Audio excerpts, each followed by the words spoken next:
Mga tugang uya po at mga barata ngunyan para sa aga digdi sa Radyo DCGB. Mga baratang marulawa sa aga sa mga dyaryo nasyonal. Enot sa PBN DCGB sa mga baratang ngunyan para sa aga. Inotuntan barata lidyan sa luwa si Ans Galero. Ans, kamen. Makolor asin maugmang sinabat kan mga empleyado kan gobyerno probinsyal kan Albay an opening ceremony kan PGA Interdepartment Sports Fest 2022 ngunyan na aldaw sa Albay Asuduma. Anom na team kan mga departamento sa Kapitolyo an magraraban-laban siring kan green, blue, red, violet, pink asin orange asin man lain-lain na laro ng lahi siring kan tug of war, Maria Wento Taon, sakrais, kadang-kadang, pig wrestling, patintero, luksong lubid, tumbang lata asin hampas palayok. Kay bahan mandigdi ang sports games siring kan basketball, volleyball, badminton, chess, scrabble, table tennis asin darts. Sa iyang mensahe, sinabi ni kinatawan Vince Baltazar III na inaayoan saro sa mga pamayokan aktibidad na maugmaan gobyerno probinsyal na makalihis ang 2 taon na dainin Sports Fest sa Kapitolyo na ibalik liwat asin katuyuhan kaini na maipromotir ang pagkasararo kan mga empleyado. Kabtang kan pahayag ni Baltazar. This is one way to show the unity of our employees. And I hope our sportsmanship, camaraderie, will excel on each and every one of us. Especially po sa tuyang mga atleta. Aram po dito, dapat gusto ka competitive. No? Ako lang competitive sa trabaho, pero basta po sa mga ng sports.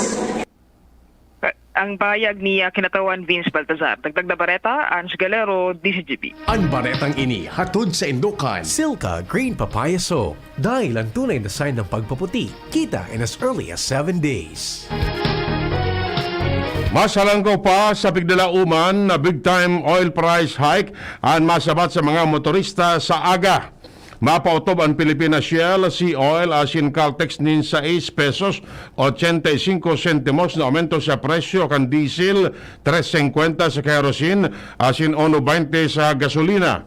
Kapariyong oil price adjustment man ang ipapautob kan clean fuel para sa kerosene. Sa nainot na abiso kan oil industry, magkakawat sa nadapat sa 6.20 hasta 6.50 ang aumento sa presyo kan diesel, pero naglubo pa ini dalan sa masalangkaw na premium freight asing CME component. Enot ang sinabi ni Department of Energy Oil Industry Management Bureau Director Rino Abad, ang big time oil price hike resulta kan desisyon kan Organization of Petroleum Exporting Countries o OPEC na magbawas nin 2 milyones na bariles na produksyon kan petrolyo kada aldaw kasunod kan pagbaba kan presyo kani dalan sa pinautob na interest rate hike kan Estados Unidos. Ang baretang ini hatod sa Indukan. United Home First Sulfate Iron. Healthy blood for a healthy glow. Sinabi ni DILG Secretary Benher Abalos na pag-aadalan ninda ang presenteng protocols may kinaraman sa mga detenido sa PNP Custodial Center sa Laogan Camp Crame matapos mangyari ang maduging hostage-taking incident kung saan binalong bihagon kan tulong detenido si dating Senador Laila de Lima. Siyang sinabi na aaramon man kung may kinakaipuan na areglaron sa Laogan Detention o Detention Facility. Idinadagpa man ni Abalos na kung kinakaipuan na baguhon ang mga protocols, dapat ininggibuhon para mapakarhay ang implementasyon ng mga lakdang tanganing dain na maotro ang siring na insidente. Ang baretang ini hatod sa Indukan. Today's Spaghetti, ang wise spaghetti. Dagdag na barata ulit yan sa luwa si Joshua Bino. Joshua, kamen. Matapos maisakat alert level 2 ang bulkan mayon kan nakaliis na mga aldaw. Alertado ang mga city asin Municipal Disaster Risk Reduction and Management Office, lalo na ang may mga lugar na hararami sa paanan kan bulkan mayon. Digdi sa daraga, sigung KNDRRMO Chief Alex Cumia, nahigot naman sudang nakamonitor sa mga barangay asin preparado ang taindang mga personahes, siring na ang taindang mga ekipahes. Tangon yan, dahil man kiorde na magpa-evacuar, alagad sinabi ni Cumia na preparado sila pati na ang mga designadong evacuation sites. Dagdag di Cumia, mahigot nindang na monitor ngunyan ang mga barangay kag salvasyon. BEC, Matnog, Banyadero asin Alcala na iyo ang mga hararani sa paanan kan bulkan. Ang pagiramdom ni kumiya sa publiko, maging maikmat asin perming alerto. Ang Dagdag sa baretang bareta, ini, Des hatod- Pomino, DCGB. Ned.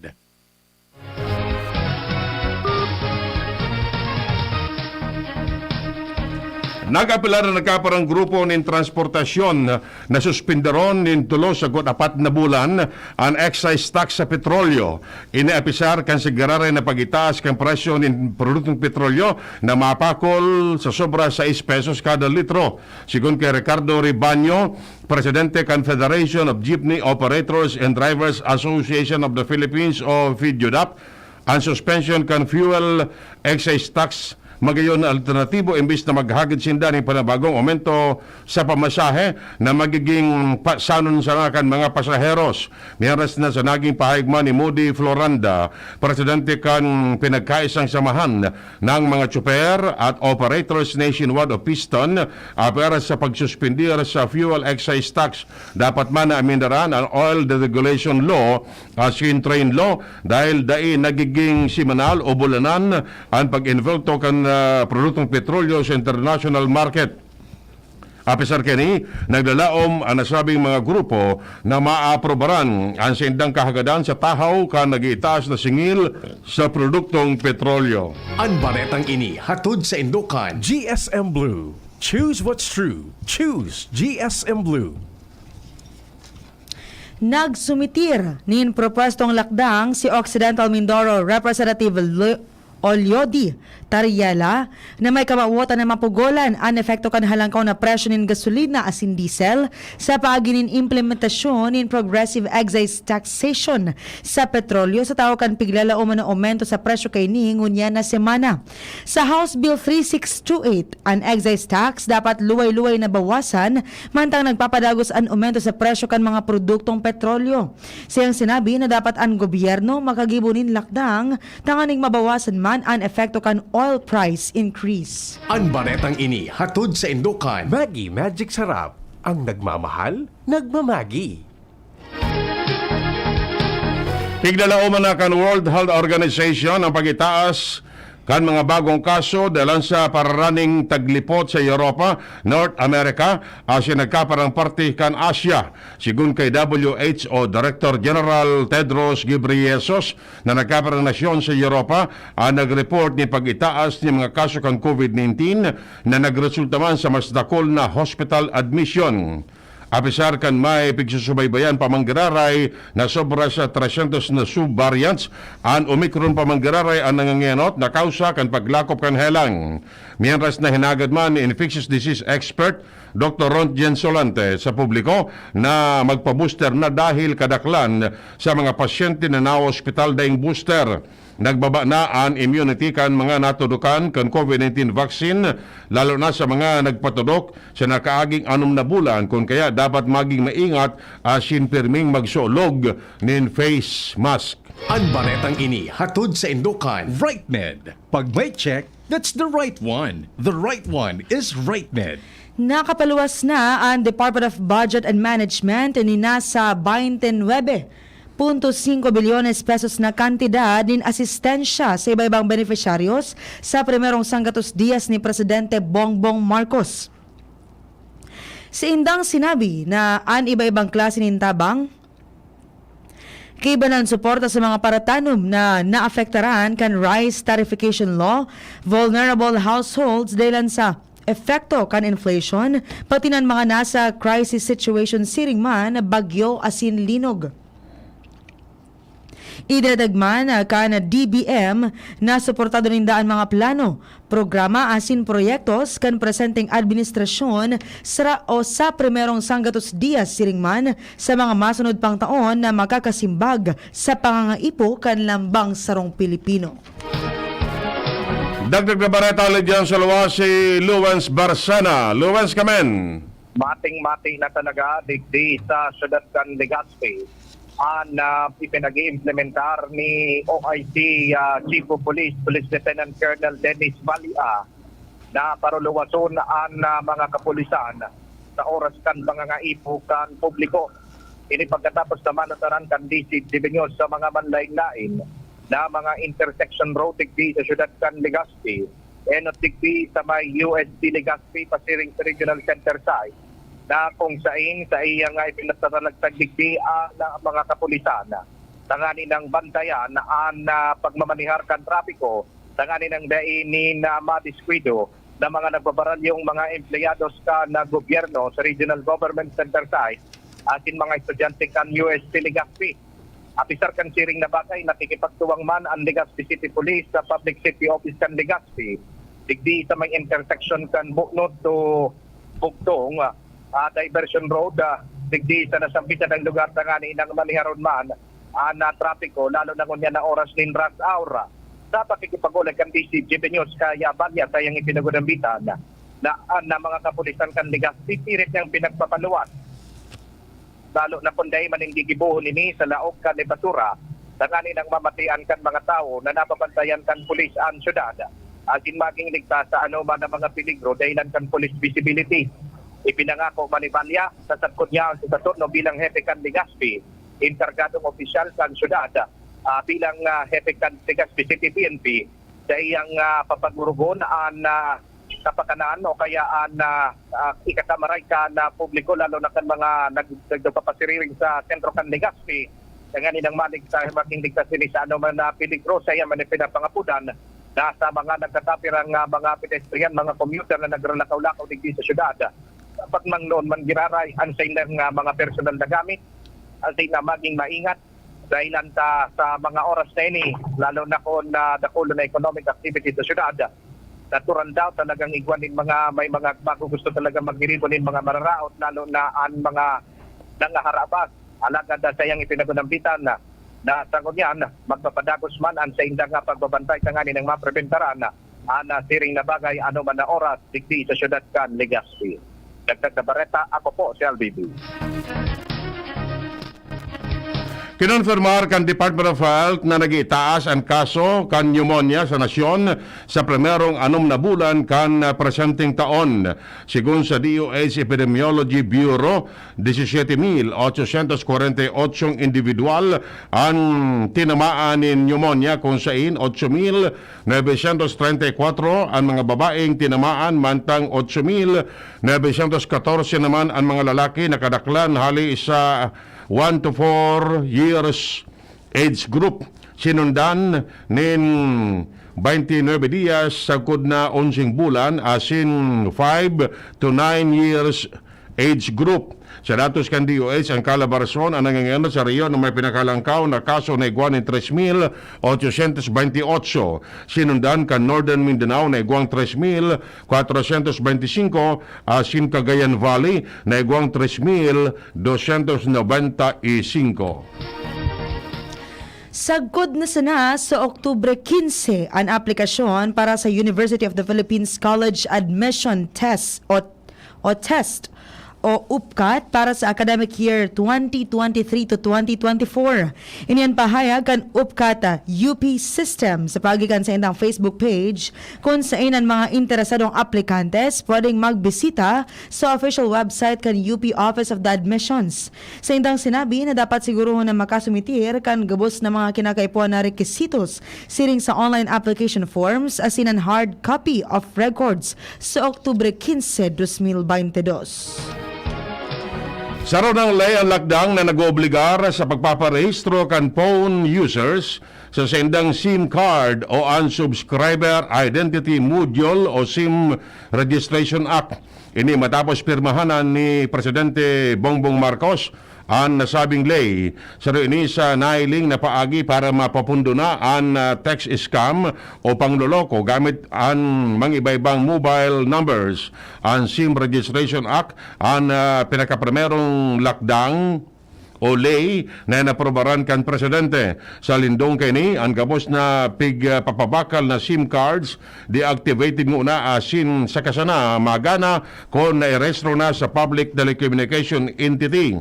Para man sa kabos na existing subscribers, kay po na iparesto ang sendang SIM card sa PTE sa laog ng 180 días poon kan effectivity kan lay. Nagatindir man sa signing ceremony sinda Vice Presidente Sara Duterte Carpio, Senate President Juan Miguel Zubiri, House Speaker Martin Romualdez, Executive Secretary Lucas Bersamin, asin iba pang haralangkaw na opisyales kan gobyerno. Mas dakol ng mga paratukdo sa English language ang kinakaipuhan ngunyan sa Taiwan. Bigyan ganyar kan Taipei Economic and Cultural Office ang mga Pinoy na magsabay sa Foreign English Teacher Program sa pagi ni TECO Representative Peyung Su sa pagsasabi na mas dakol ng mga paratukdo ang gusto maninda na magsabay sa proyekto sa masunod na taon. Ngunit na taon, 77 mga paratukdo as in onseng teaching assistants ang nakalaog sa programa, halay sa 6,000 na mga aplikantes. Ang Ministry of Education sa Taiwan nagbilog din programang mapauswag sa English proficiency kan mga estudyanteng Taiwanese. 30 bilyones pesos na kantidad ng tabang anay tao kan Department of Budget and Management sa mga iba-ibang benepisyaryo sa primerong 100 Dias ni Presidente Bongbong Marcos kaibanan sa mga nataunin ayuda ang mga paraumang naapektaran kan Rice Tarification Law, vulnerable household na naapektaran kan inflation, mga nasa crisis situation asin maging mga biktima ng bagyo asin linog. Kibanan sa mga ipinalawas na fundo kan DBM ang libreng sakay para sa mga commuter kan EDSA carousel route, sharing man ang eligible public as in private healthcare as in non-healthcare response. Nagpirma sa sarong kasunduan ang Pilipinas asin Alberta, Canada na may kamawatan na pakusugon ang kooperasyon para sa interes kan mga Filipino nurses. Pinirmahan ninda Department of Migrant Workers Undersecretary for Policy and International Cooperation Patricia Yvonne Cuanan asin Alberta Premier Jason Kenney ang sarong Memorandum of Understanding na naglalaman na ang duwang nasyon iyon mapromoter nin marhay ethical asin sustenidong recruitment practices. Sa oras na maging final ang Financial Assistance Program ang mga Filipino nurses sa Alberta ipapairarom sa assessment, edukasyon asin ensayo pati naman ang licensing process para maka-approve siya sa financial incentives hali sa gobyerno probinsyal kan Alberta. Dapat direktang aksyonan ni Presidente Bongbong Marcos ang mga issue sa food as in energy inflation. Inapangapudan kan Trade Union Congress of the Philippines o TUCP sa primerong sangkatos na aldaw sa pwesto ni Marcos. Sigon kay TUCP Vice President Luis Coral, may kukonsiderar na perfect storm ang nagpapatakot sa ekonomiya ka nasyon sa tao ka na kinakaampang na problema sa pagkakan, nag-itaas na presyo ng enerhiya, maging unemployment as in underemployment rates. Dapat na magdoble o triple kayod ang gobyerno as in maglatag ng tulos na solusyon sa lalo madaling panahon. Kaibanan sa mga sinabi kan TUCP na dapat kumayod din gusto yung Department of Trade and Industry, National Economic and Development Authority as in Department of Finance. Inaga ni Coral sa nasabing mga ahensya na magtaon in financial as in technical assistance sa medium as in small scale enterprises dahil 63% kan workforce sa nasyon ang kaibanan sa nasabing sektor.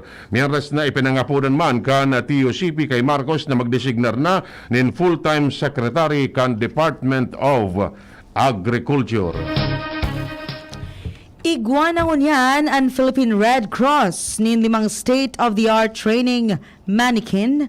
Tanganing masiguro na ang programa sa pag-ensayo ng emergency medical services na susog sa international standards.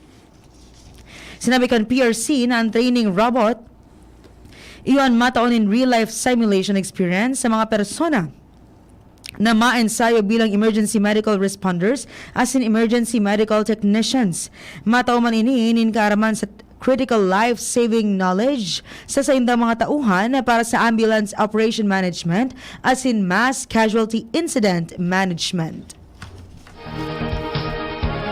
Hinagan ng Executive Secretary Lucas Bersamin sa kabos ng mga empleyado kan Malacanang na maging totoo asin honesto sa sendang sinumpaan na trabaho. Inay sinabi ni Bersamin sa kainat-nunuting flag raising ceremony na inatenderan kini kasubagong aga kay banan ang iba pang haralangkaw na opisyales kan palasyo. Sigun kay Bersamin, mauaranin saysay ang public servant kung wala ining sinseridad asin dedikasyon sa trabaho. Sinabi niyang dapat na sunodon kan mga empleyado kan gobyerno ang rule of law sa lambang ang aksyon na sa indang gigibuhon. Sinabi ni Bersamin na perming mamarka sa sendang isip na sinda nagsiserbe para maging patas asin nagsusunod sa ley. Nagparumdom an environment group na ban talks kontra sa mga ban toxics kontra sa mga naglalakop na mga nakakaudong na kawatan, lalo na tamadali na ang panahonin Pasko. Pinatanitan ninda ang mga paratukdo, mga magurang, asin mga aki sa mga kawatan na posibleng igwanin mga nakakaudong na kemikal siring sa lead. Sinabi ni Ban Toxics campaigner Tony Dizon na ngunya na bare months, sibutnan kadaklan kung ano ang itataong regalo sa indang mga pinangaki. Nangingenot sa mga kemikal na posibleng nasa kawatan ang lead na konsideradong neurotoxin o nakakaudong sa utak as nakaka-afektar man sa mental development kan aki siring man na afektaran kay ni an tulang kan mga aki. Inalansar kan Office of the Vice President ang kalusugan food trucks. Tanganing magatod din serbisyo sa mga eskwelahan na may problema sa gutom asin malnutrisyon sa bilog na nasyon. Sinabi ni Local Affairs and Special Program Division Chief Norman Baluro na ipapautob ang programa sa pakikipagtabangan kan Department of Education asin Department of Health sa paagi kan National Nutrition Council. Nakatala na ipawagas ang food truck sa mga eskwelahan sa Luzon, Visayas asin Mindanao kung sa insusunodon ang 120 aldaw na feeding program menu. Sinabi niyang siyam na eskwelahan ang target sa laog ng sarong taon. Apera digdi, magsiserving augmentation resource ang food trucks kada bes na may kalamidad asin magiging parte kan disaster operation para magatod din pagkakan sa mga magiging biktima. Inabisuhan kan Bureau of Customs ang mga overseas Filipino workers na magkoordinar sa mga lehitimong consolidators. Tanganing malikaya na mahulog sa panloloko sa proseso kan balikbayan boxes bago panahonin Pasko.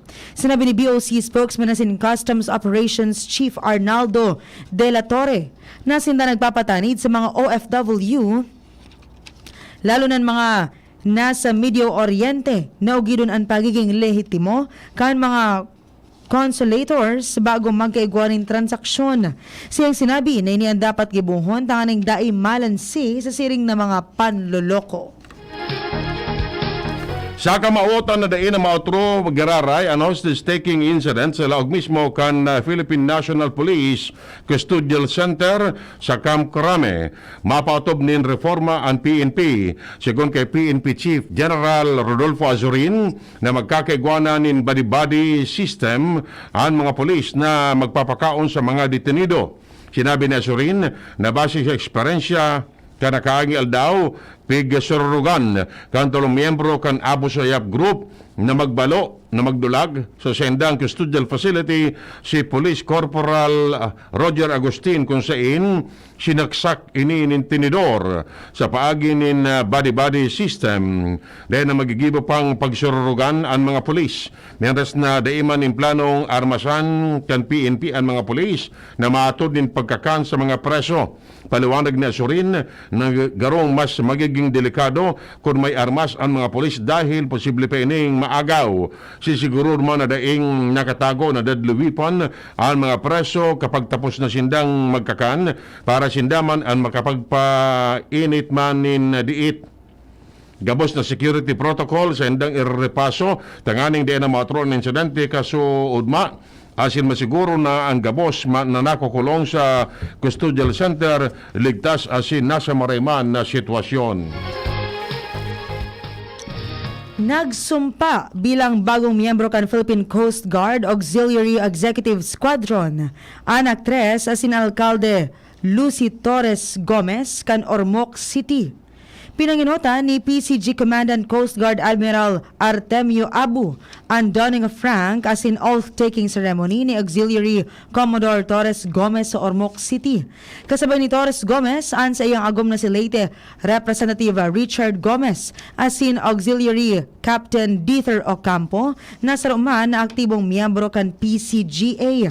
Sinabi ni Torres Gomez na importante nin marhay ang mga personalis kan Coast Guard sa pagmamahal mantenir nin seguridad asin katrankilohan sa syudad. Iyan mga tugang ang detalles kan mga bareta ngunyan para sa agadigdi sa Radyo DCGB. Sa pag-aaral kan mga pagriba, Nems Flora sa Lado Technical, Richard Astor sa IT asin Tricia Marie Litana sa IT. Kami po nagatod kan bareta. Ako po si Francia May Boras. Ako mo po si Edwin Terral na nagsasabing mabalos kasi nung pagantabay. Hi, Surami